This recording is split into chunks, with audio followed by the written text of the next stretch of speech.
Assalamualaikum warahmatullahi wabarakatuh. Bismillahirrahmanirrahim. Allahumma sholli ala sayyidina Muhammad wa ala alihi wa sahbihi ajma'in. Amma ba'du. Jalanallahu wa iyyakum min ahlil khairi wa sa'ada fid dini wad dunya wal akhirah wa sakhalallahu umurana wa umurakum wa umur ummati Muhammadin sallallahu alaihi wasallam fi sa'iril alam khassatan fi Palestina wa ghayriha. Amin. Allahumma amin. Fenomena Gus Miftah ini heboh sekali ya, sampai Perdana Menteri Malaysia pun sepertinya angkat bicara masalah itu. Artinya viral, ada pendakwah yang suka menghina gitu bahasanya ya. Jadi ternyata bahkan dicap sombong. Ternyata sombong itu nggak hanya orang yang tidak mengerti agama, tetapi juga yang mengerti agama. Bagi saya semua orang berhak menilai apapun ya, silahkan. Tetapi kalau analisa saya begini, sebetulnya Gus Miftah ini kenapa sebegitu hebohnya? Bahkan sekarang yang mulai muncul bukan hanya Gus Miftah, tapi juga Gus Idam yang marah-marahin tukang jual es teh gitu. Ada hukum lalu lintas ya, yang mungkin ini sudah direvisi, bahwa kalau mobil serempetan dengan motor itu mesti mobilnya yang salah. Atau nanti misalnya mobil serempetan dengan truk, mesti truknya yang salah. Jadi kalau nyerempet itu, kita tidak menghukumi siapa yang benar siapa yang salah, tapi dilihat siapa yang lebih besar. Ya Gus Miftah nyerempet penjual es teh ya, secara status sosial atau secara ya mungkin keilmuan lah ya, atau secara pangkatnya juga lebih tinggi Gus Miftah, setidaknya kan pejabat, jadi wajar saja ya. Sebetulnya mengatakan kata-kata goblok atau bodoh itu jangankan yang bercanda ya, yang serius saja, kalau itu selevel yang berbicara, itu malah jadi satu catatan sejarah ya.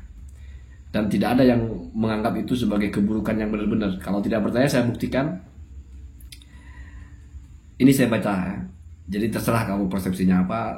Kalau kamu membaca kitab Manaqibu Imam Syafi'i ya, Manaqibu Syafi'i yang ditulis oleh Ar-Razi, tapi yang Imam Fakhruddin Ar-Razi, bukan yang Abu Hatim Ar-Razi. Jangan sama-sama Ar-Razi, karena Ar-Razi itu nama daerah, dari Ros ya, dari daerah ya.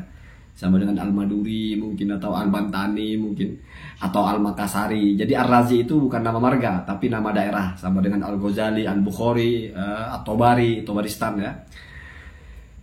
Al-Baghdadi, Baghdad. Nah, jadi ketika seorang ulama faqih ya, ulama besar, Al-Jurjani, yang menton nasabnya Imam Syafi'i, mengatakan Imam Syafi'i itu bukan Quraisy. Jadi leluhurnya yang bernama Syafi'i atau Sa'ib itu, kalau nggak salah itu ya, itu bukan Bani Hashim, bukan, tetapi Maula, budak ya, atau mungkin diislamkan pada waktu itu oleh suku Quraisy. Jadi bukan bersuku Quraisy. Artinya misalnya pun Al-Quraisy bukan secara nasab, tetapi secara Maula.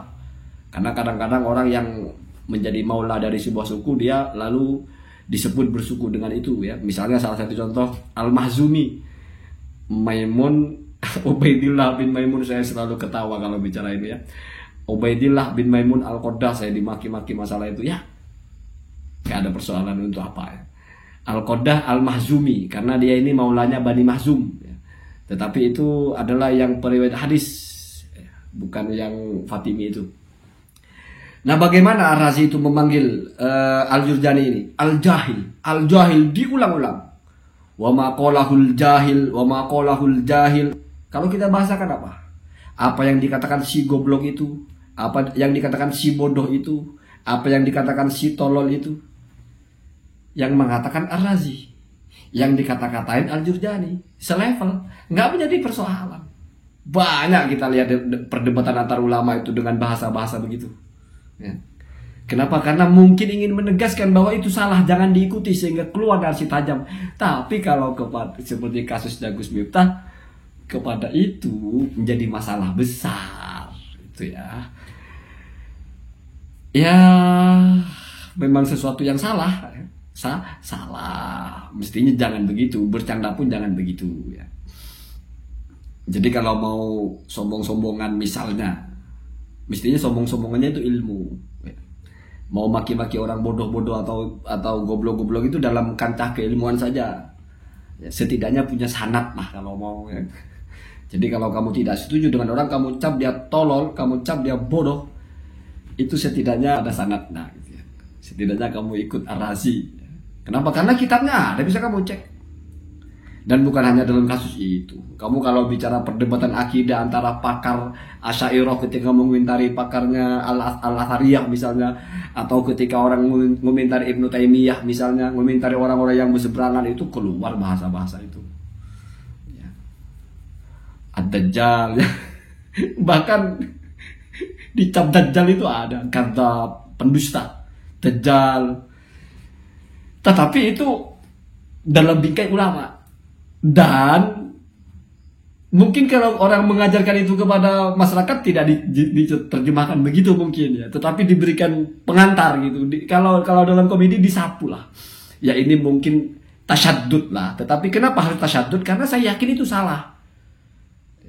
Sehingga ucapan al-jahil itu nggak menafikan keilmuannya. Karena ilmunya memang yang bagaimana Pak? Siapa yang melakukan Al-Jurjani? Ya, itu kan faqih, ulama besar ya. Bukan orang bodoh, tapi dicapnya al-jahil. Oh, berarti tujuannya itu adalah sedang marah, sedang ingin menegaskan kalau itu salah. Bahkan ada bahasa-bahasa la yaquluhu illa muslimun, la yaquluhu muslimun ya. Ini bahasanya tetangga sebelah ini.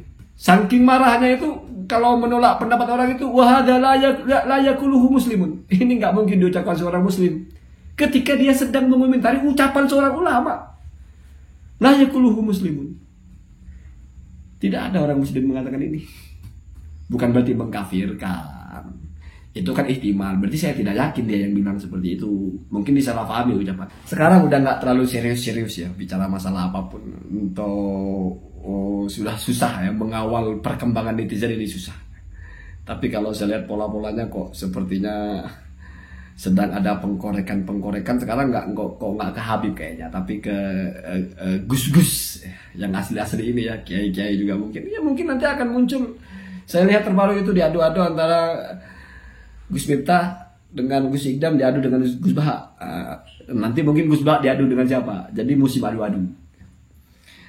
Maka mungkin untuk ke belakang jangan keluar narasi-narasi bodoh, jangan keluar narasi-narasi goblok, bahaya ya, bahaya, tidak sehat. Karena ada satu hal yang ingin saya sampaikan sebagai closingnya. Mungkin di Indonesia ini termasuk bukan satu-satunya, atau termasuk dari salah satu negara atau dari salah satu budaya di mana orang memandang kiai itu bukan hanya sumber ilmu, bukan hanya informan ilmu seperti Google, bukan hanya tempat bertanya, tapi ada anggapan-anggapan tertentu. Saya ralat bukan kiai ya, tapi kepada ulama, entah itu dari Habib lah, entah itu dari kiai lah, entah itu dari Gus asli lah, Gus palsu lah, yang seperti sama-sama berilmu. Memang selain kita itu menganggap ini rujukan keilmuan, kadang-kadang memang ada bonusnya, ada bonus perilakunya. Menghormatinya berbeda dengan menghormati yang lain. Tidak menganggap mereka sebagai Google, hanya tempat bertanya. Iya kan, kalau kan nggak tahu saya, mungkin apa idealnya harus begitu. Kita anggap kiai-kiai atau ustaz-ustaz itu seperti Google aja.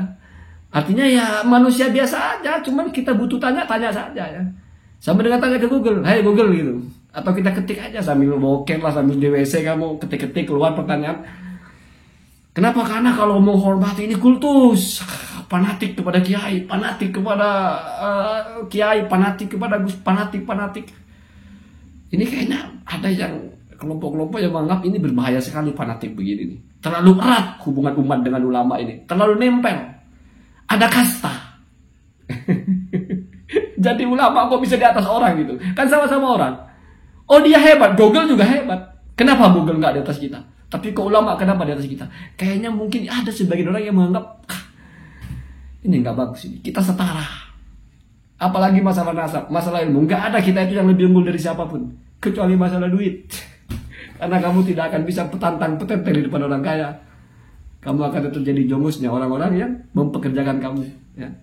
Jadi kenyataannya kita mungkin tidak bisa menjadi jongos dalam keilmuan atau nasab, tapi kita tetap menjadi jongos orang-orang yang ngasih kamu duit, orang-orang yang mempekerjakan kamu, yang kamu gantungkan hidupnya.